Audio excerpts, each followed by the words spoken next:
ইউরোপের অন্যতম ধনী দেশ সুইডেন, তার বিপরীতে আরেক দেশ লিথুনিয়া। পূর্ব ইউরোপের মধ্যে বেশ উন্নত হলেও কম জনবহুল দেশ এটি। তাই বাংলাদেশ থেকে প্রতি বছর হাজার হাজার শ্রমিক কাজের উদ্দেশ্যে লিথুনিয়া যাচ্ছেন।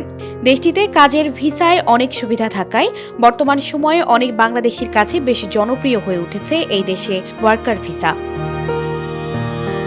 কাজের জন্য কয়েক রকম ভিসা পাওয়া যায়। তার মধ্যে company transfer visa, work permit visa বা সিজনাল কাজের ভিসা। এই ভিসার মধ্যে সবথেকে জনপ্রিয় হচ্ছে লিথুনিয়া ওয়ার্ক পারমিট ভিসা। তবে ওয়ার্ক পারমিট ভিসায় লিথুনিয়া যেতে চাইলে আবেদনের ক্ষেত্রে কিছু নির্দেশনা রয়েছে। চলুন জেনে নেওয়া যাক সেসব তথ্য। এখানে ওয়ার্ক পারমিট ভিসা পেতে প্রার্থীর কোনো বিশেষ যোগ্যতা প্রয়োজন হয় না। লিথুনিয়ার ওয়ার্ক পারমিট ভিসার আবেদন করার জন্য প্রয়োজনীয় সমস্ত ডকুমেন্ট জমা দিতে হবে।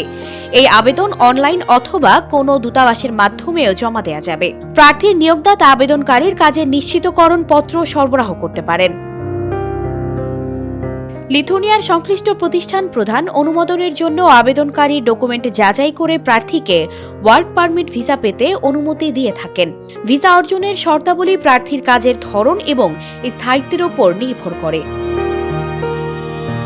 লিথুনিয়ার ওয়ার্ক পারমিট ভিসা পেতে প্রার্থী নিজে ভিসা ফি প্রদান করবে।